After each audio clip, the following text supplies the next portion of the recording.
à tous, ravi de vous retrouver pour le 19h à la une de l'actualité de ce vendredi.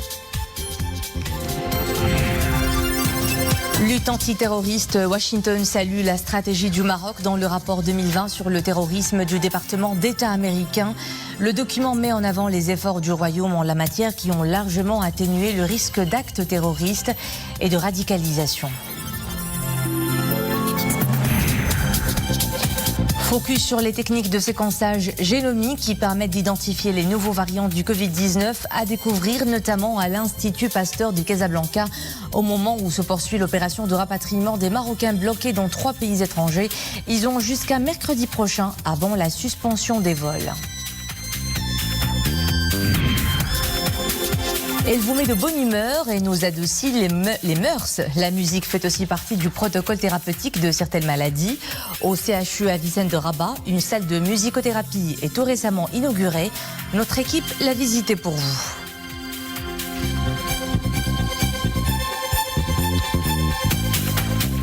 Washington se félicite de la stratégie de lutte antiterroriste suivie par le Maroc. Dans le rapport 2020 sur le terrorisme publié hier par le département d'État américain, Washington souligne que les États-Unis et le Maroc entretiennent une coopération solide et de longue date dans ce domaine. Le rapport annuel fait savoir que le gouvernement marocain a poursuivi sa stratégie globale qui comprend des mesures de sécurité vigilantes, une coopération régionale et internationale et des politiques de lutte contre la radicalisation. Mohamed Aïtlishkar. Le rapport annuel du département d'État américain pour l'année 2020 précise que les forces de l'ordre marocaines, sous la coordination du ministère de l'Intérieur, ont vigoureusement ciblé et arrêté durant l'année 2020 au moins 35 individus. Elles ont également démantelé 7 cellules terroristes qui prévoyaient d'attaquer diverses cibles, notamment des bâtiments publics, des personnalités et des sites touristiques.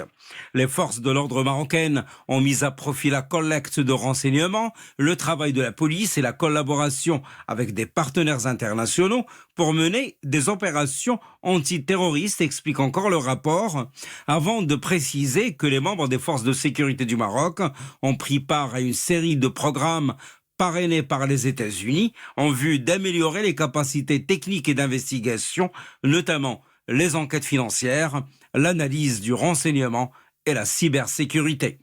La sécurité aux frontières est restée une priorité absolue pour les autorités marocaines, relève encore ce rapport du département d'État américain, se félicitant particulièrement du travail des autorités aéroportuaires marocaines qui ont, et je cite le rapport, une excellente capacité de détection des documents frauduleux. Le département d'État américain met ensuite en avant la politique marocaine de lutte contre l'extrémisme violent, faisant observer que le Maroc a mis en place une stratégie globale en la matière qui privilégie le développement économique et humain, outre la lutte contre la radicalisation et le contrôle de la sphère religieuse.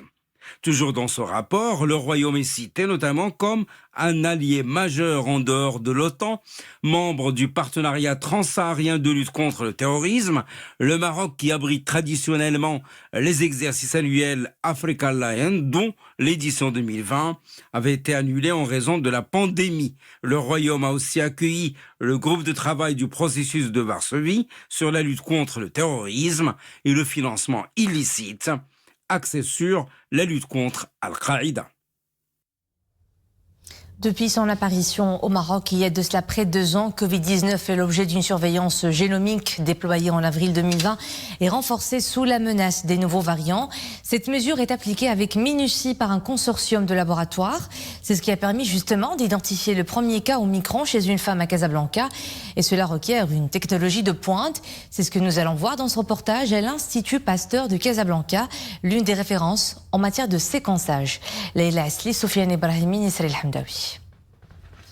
Avec l'apparition du premier cas du nouveau variant Omicron à Casablanca, une question remonte à la surface. Comment arrive-t-on à identifier une telle mutation ? Le gros du travail se passe dans ce laboratoire. Nous sommes au centre de séquençage génomique à l'Institut Pasteur à Casablanca. Des experts procèdent au criblage et au séquençage des tests positifs du Covid. Pour Omicron, pour pour le Covid, c'est une technique qui permet de séquencer tout le virus et ça nous permet de voir son évolution, de déterminer quel sous-variant il s'agit, de faire des arbres généalogiques, de voir ses antécédents et de suivre la situation épidémiologique au niveau du territoire marocain. Pour mener à bien ce minutieux travail, ces généticiens ont recours à une plateforme fonctionnelle de séquençage. Ainsi, ils arrivent à employer une nouvelle méthode baptisée séquençage massif parallèle.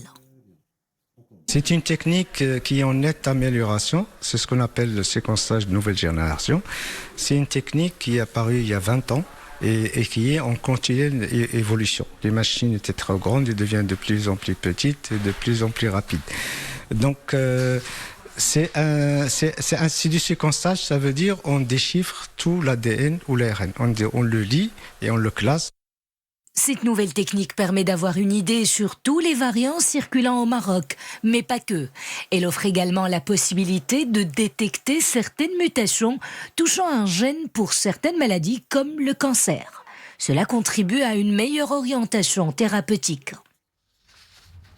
Et dans un contexte mondial dominé par la pandémie du coronavirus, le président américain a mis en garde contre la dangerosité de cette pandémie pour les non-vaccinés. On l'écoute.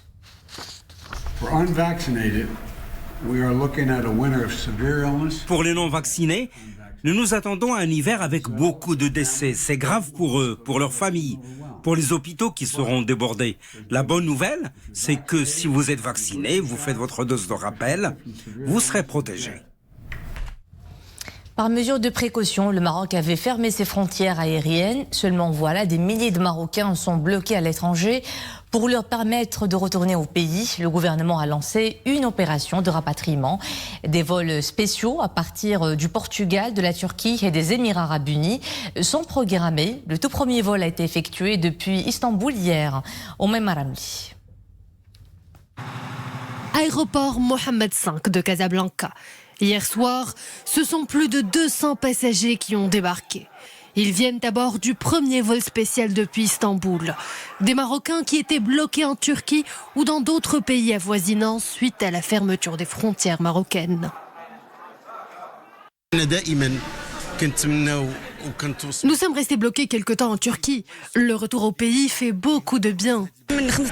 J'ai passé plus de 15 jours à Istanbul. J'attendais ces vols de rapatriement avec beaucoup d'impatience. L'attente était longue. L'annonce de ces vols nous a fait beaucoup de bien. Un rapatriement qui intervient à un moment critique. Dans le monde, la souche Omicron gagne du terrain. Pour préserver la santé de ses passagers et maintenir la stabilité de la situation épidémiologique, tout un protocole est déployé au niveau de l'aéroport. Dès leur arrivée, les passagers doivent suivre un protocole bien précis. Prise de température à l'entrée, vérification du pass vaccinal et du test PCR. Ensuite, les passagers sont soumis à un test PCR rapide avant d'être dirigés vers les hôtels désignés par le gouvernement où ils passeront 7 jours de confinement. Une période pendant laquelle les confinés seront testés toutes les 48 heures. Toute personne testée positive à l'aéroport ou à l'hôtel sera prise en charge par les autorités sanitaires compétentes. Et nous vous rappelons que les autorités marocaines ont décidé de mettre fin au dispositif mis en place pour permettre aux Marocains résidant effectivement au Royaume et bloqués à l'étranger de regagner le territoire national au bout d'une semaine, à savoir à partir du jeudi 23 décembre en raison de la propagation fulgurante du variant Omicron.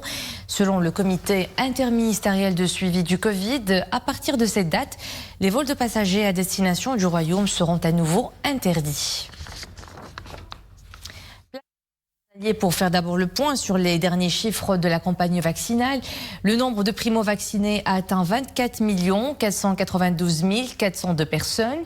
Celui des personnes ayant reçu 2 doses s'élève à plus de 22 800 000, alors que 2 284 832 personnes ont eu 3 doses. Et durant les dernières 24 heures, 209 nouveaux cas et 2 décès ont été recensés. Les cas actifs sont au nombre de 1317. Les patients se trouvant dans un état sévère ou critique se chiffrent à 97, dont un placé sous intubation. Les composantes de la loi de finances 2022 au cœur d'un débat tenu par la ministre de l'économie et des finances avec la CGEM en marge de la réunion du Conseil national de l'entreprise. Il était ainsi question des difficultés que vivent certains secteurs à cause de la pandémie et du manque de visibilité lié à la situation sanitaire. À ce sujet, écoutez ces déclarations. Nous avons été invités à la CGEM pour discuter avec les opérateurs marocains économiques. D'abord des composantes de cette loi de finances qui est très importante, donc comme première loi pour ce nouveau gouvernement, et dans un contexte où la pandémie existe toujours, mais où les prémices de la relance sont là. Et nous avons une feuille de route commune déterminée pour construire un État social, mais également un État économique fort. La rencontre d'aujourd'hui rentre dans le cadre du dialogue public-privé et des concertations instaurées avec le gouvernement. Parmi les sujets, nous retrouvons naturellement la loi de finances 2022 qui vient d'être votée, l'accès au financement, les délais de paiement ou encore l'intégration de l'informel qui ont été également au centre des échanges et des discussions. Nous avons beaucoup de défis qui nous attendent, surtout avec le manque de visibilité quant à la sortie de crise. Et bien sûr, pour les relever et réussir les chantiers économiques et sociaux en cours et à venir, le secteur public et le secteur privé doivent joindre leurs forces et travailler ensemble la main dans la main. Et là-dessus, le quotidien a fait du bien à l'esprit et au moral. Les vertus de la musique ne sont plus à démontrer. Le CHU de Rabat en fait un vecteur thérapeutique. Une salle y est complètement dédiée et tout récemment inaugurée. Nous le verrons dans son reportage de Samira Asbagne. C'est le Morafiq Asma Tazi avec un commentaire de Mriem El Messi. À l'hôpital des enfants au CHU Ibn Sina à Rabat, le silence des couloirs est désormais brisé. Au milieu des chambres d'hospitalisation, on aperçoit une salle de musique.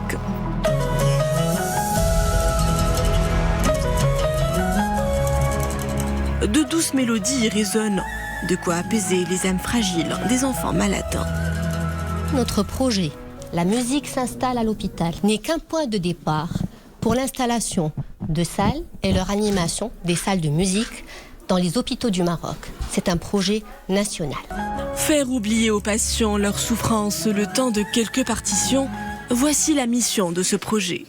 Bientôt, ce sont les artistes qui se rendront au chevet des malades pour leur offrir des mini-concerts privés. Vous savez, chaque enfant rêve à une star, veut connaître un footballeur, un chanteur, un acteur, peu importe. On essaiera d'aller aussi loin que possible pour essayer d'accompagner cet enfant et inciter aussi nos artistes, nos sportifs à venir leur donner ne serait-ce que quelques minutes pour les encourager à combattre leur maladie. La musique est un excellent outil pour réveiller l'essence de l'enfant. Première prestation livrée aux résidents, Nerma Oubsma. La chanson est interprétée par des monuments de la chanson marocaine. Je veux une âme pour l'entendu, un cœur sain et perdu. Les paroles de Nerma Oubsma sont inspirées de Zeriab, le père de la musique andalouse. Il était aussi une grande figure de l'art et de la science.